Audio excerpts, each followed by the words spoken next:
Hello दोस्तों, स्वागत है आपका केटीएस सेंटर में। तो आप आज देख रहे हैं नाइन्थ हिंदी का टोटल ऑब्जेक्टिव हम लेकर आए हैं। आपको chapter wise chapter total objective दिया जाएगा और साथ में ही सब्जेक्टिव दिया जाएगा। तो आप धैर्य बनाकर हमारे यूट्यूब चैनल के साथ जुड़ जाए और अपना तैयारी बेहतर बनाते रहें। तो आज हम सबसे पहले शिव पूजन सहायक कहानी का प्लॉट को देखते हैं। ये चैप्टर नंबर 1 है और क्लास 9th का है, चैप्टर नंबर 1 है। तो आप आज देखिए, ये क्लास 9th का है और चैप्टर नंबर 1 है, जिसमें से आप पहला क्वेश्चन आपको देखने को मिल गया है। ये चैप्टर नंबर 1 है 9th क्लास का। तो आप देख रहे हैं कि शिव पूजन सहाय का जन्म कब हुआ था। पहला क्वेश्चन है, शिव पूजन सहाय का जन्म कब हुआ था, और हमने आपको नोट्स बनाने के लिए आंसर भी दे रखा है। तो ऑप्शन है 1893, 1993, 1844, 1994। ऑप्शन नंबर जो ए है वही सही है, 1893। ऑप्शन नंबर 1 सही है, 1893। तो आप जो है इसको देखते रहे और अपने साथ बने रहे। 1893 इसका आंसर सही है। दूसरा क्वेश्चन है, शिव पूजन सहाय का जन्म किस जिले में हुआ था। तो ऑप्शन है आरा, बक्सर, पटना, बनारस। तो हमारा सही जवाब होगा बक्सर। हमारा सही जवाब क्या होगा? बक्सर। हमारा सही जवाब होगा बक्सर। क्या होगा? बक्सर। सही जवाब होगा बक्सर। उसके बाद हम नेक्स्ट क्वेश्चन में चलेंगे। तो हमारा तीसरा प्रश्न है, 10वीं की परीक्षा पास करने के बाद उन्होंने कहाँ नौकरी की। तो ऑप्शन है Buxar, Ara, Banaras, Patna. Option number C सही है, बनारस। ऑप्शन नंबर सी सही है, बनारस। कहाँ है? बनारस। अगला प्रश्न है, बनारस में कौन सा नौकरी कर रहे थे। नकल नवीस, वकील, शिक्षक, इनमें से कोई नहीं। बनारस में शिव पूजन सहाय जी अगर थे तो वहाँ कुछ न कुछ तो कर ही रहे होंगे। तो क्या कर रहे थे, तो यही आपसे पूछा गया है। तो वो नकल नवीस का काम कर रहे थे। क्या कर रहे थे? नकल नवीस का काम कर रहे थे। ऑप्शन नंबर ये सही है। आगे चलते हैं। क्वेश्चन नंबर 5 है, शिव पूजन सहाय की मृत्यु कब हुई थी। ऑप्शन है 1963, 1863, 1964, 1965। तो आप 1963 के साथ जा सकते हैं। 1963 के साथ आप जा सकते हैं। अगला प्रश्न, उनका एकमात्र उपन्यास कौन सा था। देहाती दुनिया, शहरी दुनिया, विदेशी दुनिया, इनमें से कोई नहीं। तो उत्तर होगा देहाती दुनिया। क्या होगा? देहाती दुनिया। तो आप समझ रहे हैं कि 6 प्रश्न अभी तक हो गए हुए हैं और आगे अभी हम पूरा बना के रखे हुए हैं आप लोगों के लिए। तो आप इसी प्रकार से चैनल के साथ बने रहें और किसी प्रकार का परेशानी हो तो आप हमें कमेंट करें। शिव पूजन सहाय की रचना वाली कितने खंडों में थी, यानी कि शिव पूजन सहाय जो रचना किए हैं वो कितने खंडों में किए हैं। तो ऑप्शन है 1, 2, 4, 5। तो ऑप्शन हम सी के साथ चलेंगे, 4 पर। Option C 4। अगला प्रश्न है, इस कहानी में लेखक ने किसका स्थान निर्धारित किया है। कहने का मतलब है इस कहानी में शिव पूजन सहाय द्वारा कहानी जो लिखा गया है वो कहानी का प्लॉट है। और इसमें आप भी जानते हैं कि एक भगजोगनी नाम की लड़की है और उसी के विषय में इस पूरे कहानी को रचा गया है। अर्थात भगजोगनी जो नाम की लड़की है उसको केंद्र बिंदु मानते हुए उसके चारों तरफ इर्द गिर्द पूरे चारों तरफ उस कहानी को लिखा गया है। तो आप ऑप्शन देख सकते हैं, नर है, नारी है, ना नारी है और बालक है। यानी कि नर नारी दोनों है। यहाँ मिस्टेक हो गया है, यहाँ पर नर नारी दोनों होगा। नर नारी दोनों होगा। तो नर भी है और नारी भी है और उसके बाद बालक है। तो इस पूरी कहानी के प्रसंग में आप देखते हैं कि भगजोगनी एक लड़की है अर्थात नारी है। तो हम ऑप्शन नंबर बी के साथ चलेंगे, नारी के साथ। उसके बाद क्वेश्चन नंबर अगला है 9, कौन से आंदोलन के बाद उन्होंने सरकारी नौकरी उसको पत्र त्याग दे दिया, यानी कि जो वो सरकारी नौकरी कर रहे थे, यहाँ पर मिस्टेक हो गया लिखने में, यहाँ पर सरकारी नौकरी होगा, यानी कि जो सरकारी नौकरी उन्होंने कर रहे थे तो उसको त्याग पत्र दे दिया। तो वो समय जो है कौन सा आंदोलन चल रहा था? असहयोग आंदोलन, नर्मदा आंदोलन, नमक आंदोलन, इनमें से कोई नहीं। तो हम असहयोग आंदोलन के साथ चलेंगे जो गांधी जी शुरू किए हुए थे, आप सभी जानते ही हैं। तो आज हम 9 चक तक चल गए हुए हैं।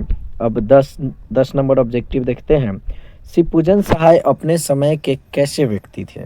मतलब होते हैं ना कोई जाने माने व्यक्ति, लोकप्रिय, इस टाइप का व्यक्ति में से आपको पूछा है। तो ऑप्शन है लोकप्रिय, सम्मानित, लोकप्रिय, सम्मानित और बहुत चर्चित। तो ऑप्शन सी के साथ चलेंगे। शिवपूजन सहाय लोकप्रिय भी थे और सम्मानित व्यक्ति भी थे। ठीक है, तो आगे हम चलते हैं 11 के साथ। उन्होंने किस प्रतिष्ठित पत्रिकाओं में संपादन किया था? यानी कि जो शिवपूजन सहाय, उन्होंने कहने का मतलब है शिवपूजन सहाय। तो शिवपूजन सहाय किस प्रतिष्ठित पत्रिकाओं में संपादन किया हुआ था? गंगा, हिमालय, यमुना, कावेरी। तो हम सभी हिमालय के साथ चलेंगे, हिमालय के साथ। इसी पत्रिका को वो संपादन किए हुए थे, ये प्रतिष्ठित पत्रिका थी उस समय के। 12 नंबर क्वेश्चन है, हिंदी की प्रतिष्ठित पत्रिका के कौन से संपादक मंडल में थे? यानी कि जो शिवपूजन सहाय थे वो हिंदी पत्रिका के संपादक मंडल में थे, लेकिन कौन से वो जानना है। मतवाला, गीतवाला, रथवाला, भाग्यवाला, और इसका आंसर होगा मतवाला। यानी कि 4 ऑप्शन है और आप सभी जानते हैं कि उसमें से एक सही होता है और 3 गलत होता है। आगे देखते हैं, कौन सी राष्ट्रभाषा परिषद उनकी कल्पना का साकार रूप है? बिहार, ऑप्शन बिहार शरीफ, झारखंड, उड़ीसा। तो जो शिवपूजन सहाय हैं उनका बिहार जो है वो साकार रूप रहा है। तो ऑप्शन ए के साथ चलेंगे। अगला प्रश्न है, शिवपूजन सहाय के रचनावली कहाँ से प्रकाशित की गई है? मतलब उन्होंने जो रचना रची है वो किस जगह से, किस स्थान से या कहाँ से प्रकाशित किया गया है? ऑप्शन है बनारस, पटना, आरा, बक्सर। तो हम सभी जान रहे हैं कि अभी बिहार की बात हो रही है तो पटना की बात जरूर होगी। तो अगला प्रश्न है 15 नंबर, अपने कौन से बेटे की पत्नी बनने का दुर्भाग्य स्वीकार करती है? मतलब इस पूरे कहानी में, प्रसंग में एक लड़की रहती है भगजुगनी। उस भगजुगनी लड़की के विषय में उस कहानी में जो लिखा गया है उसको बयां करना बहुत ही ज़्यादा मुश्किल होती है। अगर आप सभी को लगे कि इस चैप्टर पर एक वीडियो आना चाहिए तो आप कहेंगे तो इस पूरी कहानी को आपको बताया जाएगा, आपके सामने लाया जाएगा। तो उस कहानी में भगजुगनी रहती है और उसको एक बूढ़े के साथ शादी कर दिया जाता है, जिसका पहले से शादी हुआ रहता है, उसका एक लड़का रहता है। लेकिन बूढ़ा क्या है, वो मर जाता है। तो लास्ट में भगजुगनी जो है पहले से जो उसका पुत्र रहता है उसी से शादी करता है। तो पहले से जो रहता है वो तो सौतेला हो गया और बेटा लगेगा, तो इसीलिए हम सौतेला बेटा के साथ चलेंगे इसमें। ऑप्शन नंबर ए। अगला प्रश्न है आपके साथ 16 नंबर, जिसका आंसर आपको खुद बताना है। इसका आंसर आपको कमेंट में करना है कि कहानी का प्लॉट, पाठ के लेखक कौन है।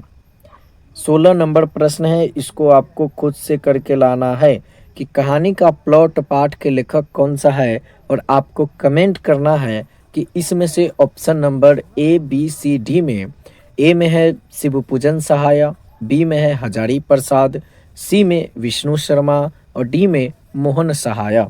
तो इन चारों में आखिरकार किसने कहानी का प्लॉट लिखा है? तो धन्यवाद। और आप किसी प्रकार का कोई दिक्कत परेशानी हो तो कमेंट करें और चैनल को सब्सक्राइब करें, लाइक करें, और किसी को ज़रूरत हो तो वीडियो को शेयर करें। धन्यवाद। आपका दिन शुभ हो। दोस्तों, मैं कुंदन और आप देख रहे हैं अपना यूट्यूब चैनल KTS सेंटर को। तो चलिए आज हम लोग हिंदी का पार्ट 2 देख लेते हैं, अर्थात 15 तक का क्वेश्चन हो गया हुआ है पार्ट 1 में, और अब हम 15 से आगे के क्वेश्चन को देखेंगे पार्ट 2, जिसमें 16 से आगे के क्वेश्चन होंगे। तो झट से टाइम को वेस्ट नहीं करते हैं और पढ़ाई शुरू कर देते हैं। 16 नंबर क्वेश्चन है, कहानी का प्लॉट पार्ट के लेखक कौन है? तो ये आपको होमवर्क के तौर पर मिला हुआ था। बहुतों ने कमेंट भी किया कि शिव पूजन सहाय, बहुत अच्छा, और इसका आंसर है शिव पूजन सहाय। हजारी प्रसाद द्विवेदी, विष्णु शर्मा और मोहन सहाय ये ऑप्शन थे। तो आगे चलते हैं। तिलक दहेज के ज़माने में किसको पैदा करना मूर्खता है?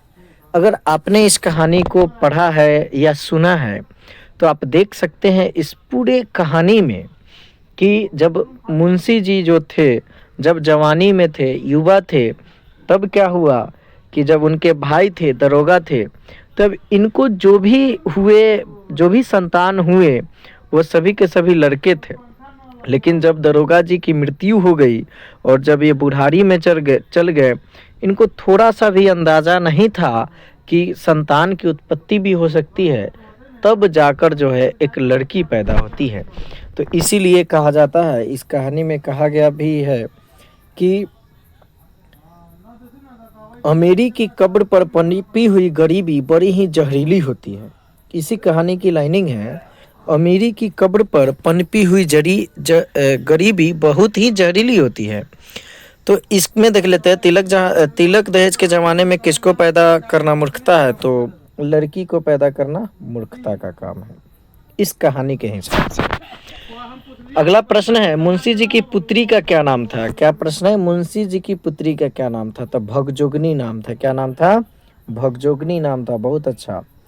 अगला प्रश्न है, दरोगा जी की कौन बारूद की पुड़िया थी? दरोगा जी के पास उनकी एक घोड़ी थी। क्या थी? घोड़ी थी, और वही घोड़ी जो है बारूद की पुड़िया थी, और तुर्की घोड़े का वो कान काटती थी। क्या करती थी?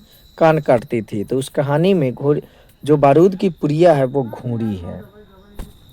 अगला प्रश्न है, सुंदरता में भगजोगनी अंधेर घर की क्या थी? तो दीपक थी। क्या थी? दीपक थी। अगला प्रश्न, दरोगा जी के ज़माने में मुंशी जी खूब किस चीज़ के दिए जलाते थे? कहने का मतलब है किस चीज़ के होना चाहिए था, यहाँ चित्र लिखा गया है, किस चीज़ के या क्या जलाते थे, ऐसे भी प्रश्न हो सकते थे। तो इसमें हो जाएगा घी के दिए जलाते। तो वही ना, मतलब जब तक दरोगा जी थे ज़िंदगी में तो इन लोगों को कोई संतान नहीं हुआ, और इन लोगों ने ये भी नहीं सोचा जवानी में कि हम बुढ़ापे के लिए कुछ बचा के रखें। तो यही इन लोगों का जो है विनाश का कारण, इस कहानी का जो है थोड़ा दिक्कत परेशानी हो गया था। आगे है, इस युग में क्या प्रबल हो रही है? तो अबला जो है प्रबल हो रही है। क्या हो रही है? अबला प्रबल हो रही है। ए नंबर आंसर है इसका, ए नंबर आंसर, ए नंबर। उसके बाद है अगला प्रश्न है, बुढ़ापे में मुंशी जी को क्या पैदा हो गई थी? तो हमने बतलाया था इससे पहले कि इन जब जवानी में थे तो लड़का हुआ और सब के सब मर गया, लेकिन जब बूढ़ा हो गए तो लड़की पैदा हुई, और वही जो है इस पूरे कहानी को बना दिया है। थानेदार की कमाई थानेदार की कमाई और किसका तापना, यानी कि थानेदार की कमाई और फूस का तापना दोनों बराबर हैं। इस कहानी में यही है, थानेदार की कमाई और फूस का तापना। शिव पूजन सहाय किस विषय के लेखक है? तो शिव पूजन सहाय हिंदी तथा साहित्य दोनों के लेखक है। क्या है? हिंदी तथा साहित्य दोनों के लेखक है। सी नंबर आंसर हो जाएगा।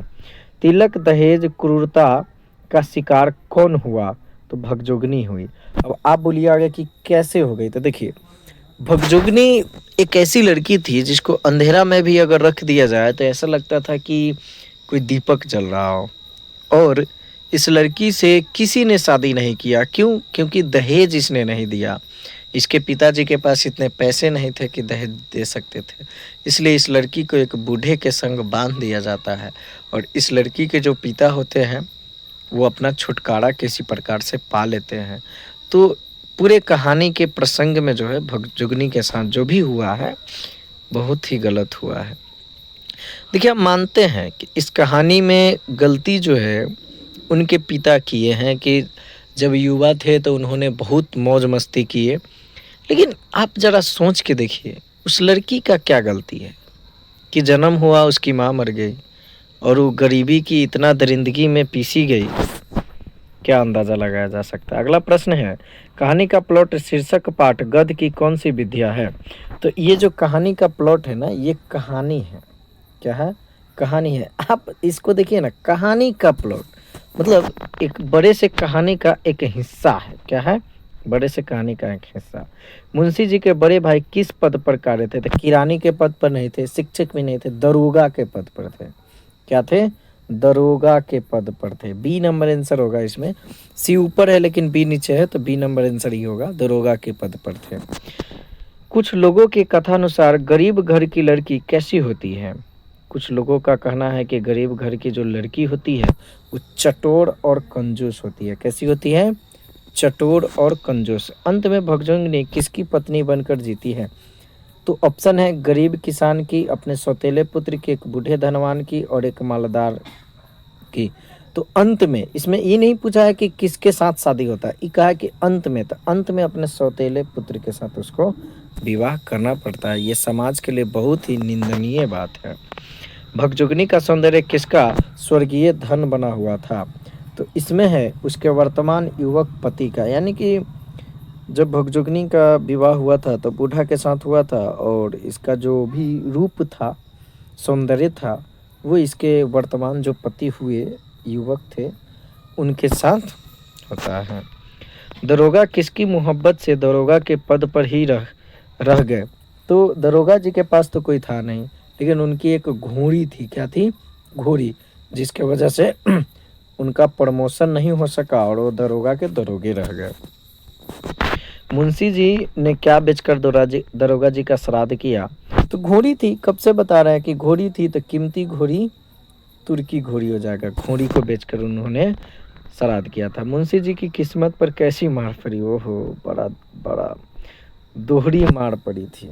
क्या है? दोहरी मार पड़ी थी।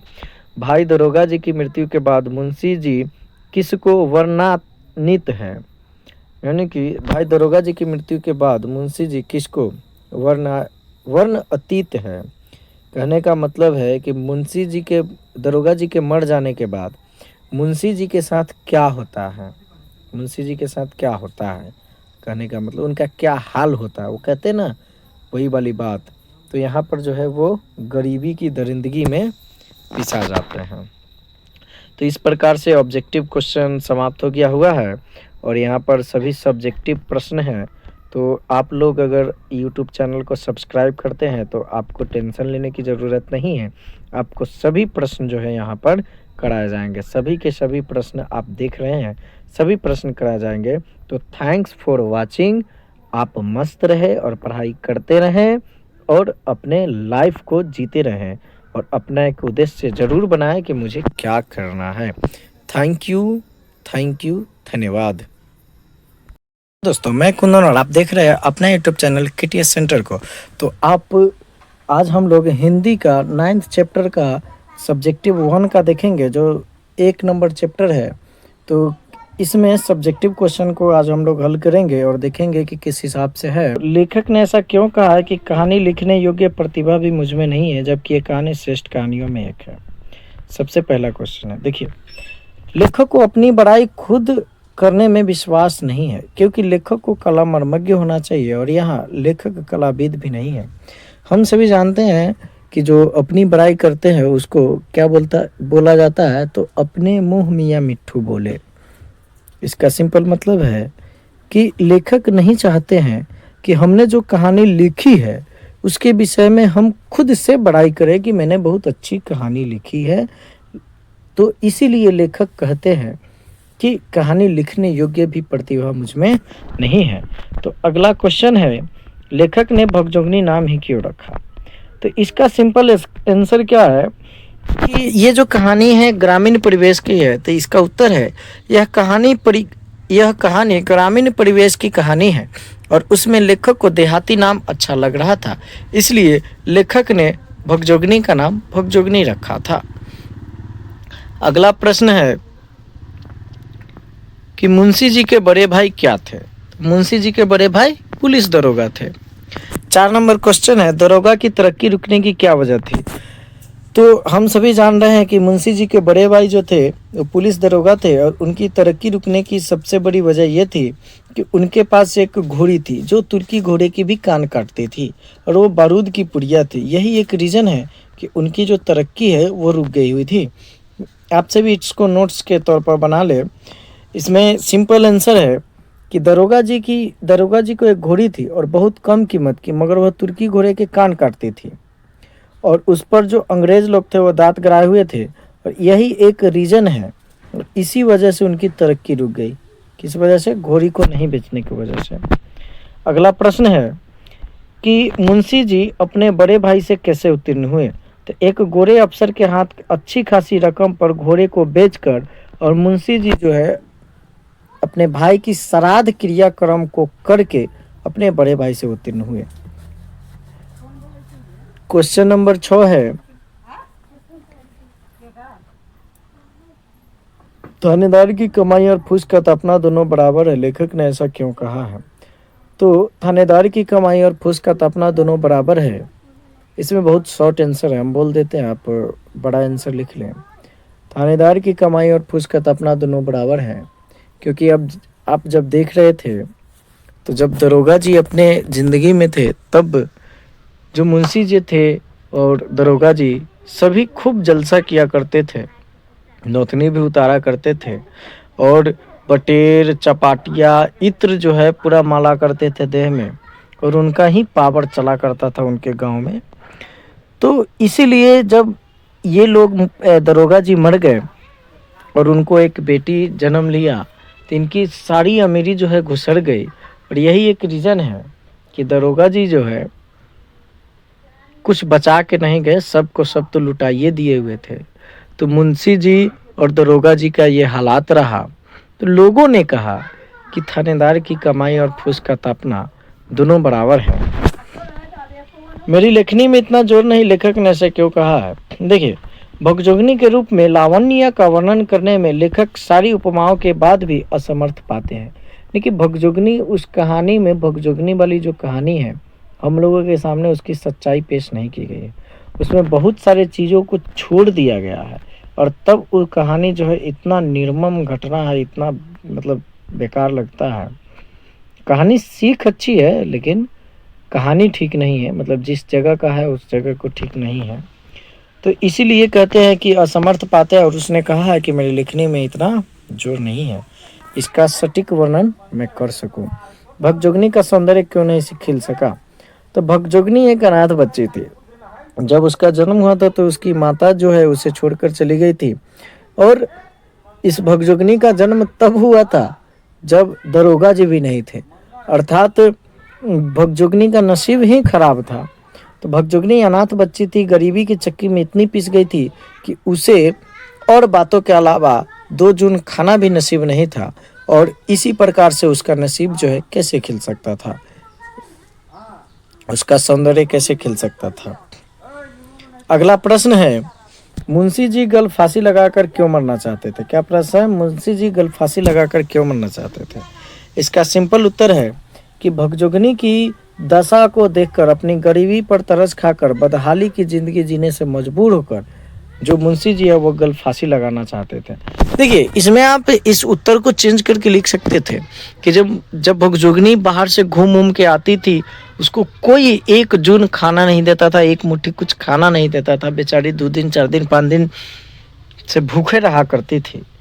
तब जाके वो अपने पिताजी से एक आस में, सब कुछ तो देख ही रही थी, जान ही रही थी, लेकिन आस में कहती, भाई संतान कहेगा किससे, तो आस में कहती थी कि पिताजी खाना चाहिए। इसी वजह से मुंशी जी जो है बहुत टूट जाते थे, उनका पूरा कलेजा टूट जाता था और वो फांसी लगा के मर जाना चाहते थे। इस प्रश्न में भगजोगनी का दूसरा पति जो है उसका नवयुवक है तो सौतेले बेटा है। यह घटना समाज की बुराई की ओर किस ओर संकेत करता है और क्यों करता है? देखिए, इस कहानी में हम लोगों ने जाना है कि भगजोगनी के साथ जो भी हुआ गलत हुआ, नहीं होना चाहिए, लेकिन रीज़न ये है ना कि इनके जो पिता लोग थे, यानी कि मुंशी जी और उनके चाचा यानी कि दरोगा जी, अपने ज़िंदगी में लोगों के साथ भी अच्छा नहीं किया होगा और इन्होंने भी 1 रुपये बचाए नहीं थे कि हाँ भाई अभी मेरे पास है तो हम समय के लिए आगे के लिए बचा के रखते हैं। जिसकी वजह से इस लड़की को एक बूढ़े के साथ शादी कर दिया गया, जिसका एक पैर कब्र में तो एक जमीन पर, यानी कि आज नहीं तो कल मरने वाला, आबताब में मरने वाला व्यक्ति था। और उसका ऑलरेडी शादी हो चुका था, उसका एक पुत्र भी था। जब वो मर जाता है तो ये जो लड़की रहती है भगजोगनी, ये भी युवती रहती है और वो भी युवा की अवस्था में रहता है। तो इस वजह से ये दोनों शादी कर लेते हैं आपस में, क्योंकि सामाजिक खेल में ये सब नहीं सकते थे, तो इस वजह से शादी कर लेते हैं। और ये समाज की कुरीतियों की प्रथा के तौर पर जो है नज़र आता है। तो समाज को इसमें जो है हस्तक्षेप करना चाहिए था, लेकिन आप किस हिसाब से हस्तक्षेप करेंगे जब आपने शुरुआत में उसका साथ नहीं दिया था। जब मुंशी जी जो है औरों के घर गए हुए थे, हाथ जोड़े थे, सब के घर गए हुए थे, हाथ जोड़े थे कि हमारी बेटी बहुत अच्छी है, किसी ने इसके साथ शादी नहीं किया, तो अब जाके जो है कोई और क्या कर सकता था। यही रीज़न है कि लोगों ने भी कुछ नहीं कर पाया, लेकिन समाज को भद्दा टाइप का एक दिखता है, जो होना नहीं चाहिए था। 12 नंबर क्वेश्चन है, ऐसे 10 नंबर क्वेश्चन तक हो गया हुआ है। 11 नंबर क्वेश्चन इसमें कहा है भाई, 11 नंबर क्वेश्चन ये व्याख्या करने वाला है। 12 है, जो जीभ एक दिन में बटेरों का सर्वस्व रखती थी, अब वह सड़ा कर मटर का सत्तू सरपुटने लगी है। चुपड़ी चपातियाँ चबाने वाले दांत अब चंद चबाकर दिन गुजारने लगे हैं। तो हम सभी जान रहे हैं कि प्रस्तुत पंक्ति शिवपूजन शाह द्वारा लिखित कहानी के प्लॉट से उद्धृत है। इसमें लेखक ने बड़े ही सहज ढंग से अमीरी से गरीबी में आने पर होने वाले बदलाव का चित्रण किया है। कहानी में लेखक को मुंशी जी ने जब रो कर अपना दुखड़ा सुनाते हैं, उसका बड़ा ही रोचक वर्णन लेखक ने किया है। मुंशी जी कहते हैं कि क्या कहूँ, बीतों दिनों की जब याद आती है तो गस जाता हूँ। मतलब गस जाता हूँ कहने का मतलब है खुद पर इतना अफसोस करता हूँ, इतना अपने आप को बेकार समझता हूँ, इस टाइप की। दरोगा जी के जीते जीते ऐश मौज का बखान मुंशी जी करते हैं और दरोगा जी की मृत्यु के बाद आई गरीबी का इजहार करते हैं। उसका लेखक ने बड़े ही रोमांचक यानी कि रोचक और सत्यता के साथ उजागर करता है। और लेखक अमीरी में कुछ भी नहीं सोचते, अनाप शनाप फिजूल खर्ची उनकी आदत बन गई थी, और वही जब गरीबी आती है तो याद किस तरह सताती है, इसका दिग्दर्शन लेखक ने ग्रामीण परिवेश में बड़े ही रोचक ढंग से प्रस्तुत किया है। अगर ये देखा जाए तो सिंपल आप समझ सकते हैं कि ये जो कहानी है बहुत ही अच्छी है, बहुत ही अच्छी है। क्यों? क्योंकि इस कहानी से आप हर एक बिंदु पर हर एक प्रकार की टॉपिक को सीख सकते हैं और समझ सकते हैं कि आखिरकार आपके पास पैसे हैं, ठीक है, पैसे हैं तो उस पैसे को कहाँ खर्च करना है, किस हिसाब से खर्च करना, देख रहे हैं ना। एक व्यक्ति इतना मौज मस्ती किया कि उसका हालात कैसा हो गया। तो हम लोगों को भी सोचते रहना चाहिए कि किस हिसाब से हम लोगों को क्या करना है। आगे है, सचमुच अमीरी की कब्र पर पनपी हुई गरीबी बड़ी ही जहरीली होती है। प्रस्तुत पंक्ति शिवपूजन शाह द्वारा लिखित कहानी का प्लॉट शीर्षक से उद्धृत है और लेखक ने समाज में होने वाले उतार चढ़ाव का, फिर बीते दिनों की याद को वर्तमान में पश्चाताप का इतना सुंदर विवेचन किया है कि वह ही सत्य हो गया है। कहने का मतलब है, मुंशी जी कहते हैं कि एक दिन वह था कि भाई साहब के पेशाब से चिराग जलता था, वाह। और एक दिन ये है कि मेरी हड्डियों मुफसीसी की आंच से मोमबत्तियों की तरह घुल घुल कर जल रही है।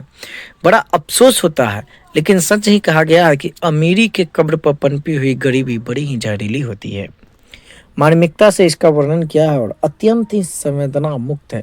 देखिए आप ध्यान से समझिए, अगर मान लीजिए हम लोग गरीब हैं और कल अमीर हो जाते हैं और फिर गरीब हो जाते हैं तो उतना फर्क नहीं पड़ता है, क्योंकि हम लोगों ने गरीबी को ऑलरेडी जी रखा। लेकिन जो व्यक्ति अमीर है और वो फिर बाद में गरीब हो जाता है तो उसको बहुत ज़्यादा फर्क पड़ता है, बहुत ज़्यादा क्या, वो नहीं रह पाता है। इसीलिए कहा गया है कि अमीरी की कब्र पर पनपी हुई गरीबी बड़ी ही जहरीली होती है। अगला प्रश्न है, निम्नलिखित गद्यांशों को ध्यानपूर्वक पढ़कर इसके उत्तर दीजिए। तो ये आप पढ़ लीजिए, यहाँ पर गद्यांश है, आप पढ़ लीजिए और उत्तर बना के आप हमको कमेंट करते रहिए। आप ध्यान से पूरा लिख लीजिए, यहाँ पर उत्तर भी है और मिला भी सकते हैं, उत्तर है, आप सभी के लिए है। आराम आराम से मैं स्क्रॉल कर रहा हूँ, आप वीडियो को पॉज कर करके और इस चीज़ को लिख लें, बहुत अच्छा रहेगा, बहुत अच्छा रहेगा, पूरा के पूरा लिख लें आप। लेखक के अनुसार तिलक दहेज के ज़माने में लड़की पैदा करना कितनी मूर्खता और सही बात है भाई। इस कहानी में वो हर एक चीज़ दिख गया है, हर एक चीज़ से आपको जो है भेंट मुलाकात करा दिया है, क्या होता है क्या नहीं होता है। इसीलिए इस वीडियो को आप रोक रोक कर नहीं भी कुछ होता है, अगर मान लीजिए आपकी लिखना नहीं है तो आप कम से कम पढ़ लीजिए, पढ़ भी लीजिएगा ना तो बहुत ज़्यादा समझ में आएगा आपको। अजीब ढंग है, जो लोग मोल भाव करके लड़की की बिक्री करते हैं, भले आदमी समझे जाते हैं, और गरीब बेचारा उसी तरह मोल भाव करके अगर लड़की को बेचता है तो वह कमीना समझ। सही बात है, कहने का मतलब है कि जब शादी विवाह अपने यहाँ होती है तो भाई कितना दहेज लीजिएगा, क्या कीजिएगा नहीं कीजिएगा, ये मोल भाव है, लड़के को जो है उस मोल भाव करके बेच दिया जाता है। अगर वही काम अगर लड़की पक्ष करता है, यानी कि मोल भाव करके अपने लड़की को बेच देता है, तो आप सभी जान रहे हैं कि इसको क्या बोला जाता है। तो इसीलिए मैं आपको स्क्रॉल कर करके धीरे धीरे से आपको मतलब बोल रहा हूँ कि इस चीज़ को लिख ले, सबसे ज़्यादा बेहतर रहेगा, सबसे ज़्यादा, एकदम ज़्यादा। अब ये राजेंद्र प्रसाद वाले हैं तो हम लोग अगले चैप्टर में प्रवेश करेंगे, अर्थात आप एक चैप्टर तक आप पूर्णतः बना लीजिए और आप हमको कमेंट कर दीजिएगा कि हाँ भाई, हम आपके द्वारा जो वीडियो है उससे हम एक चैप्टर का पूरा बना चुके हैं। तो thank you for watching this video, और आप मस्त रहे, स्वस्थ रहे और पढ़ाई पर ध्यान देते रहें। फिर मिलेंगे अगले चैप्टर में, धन्यवाद।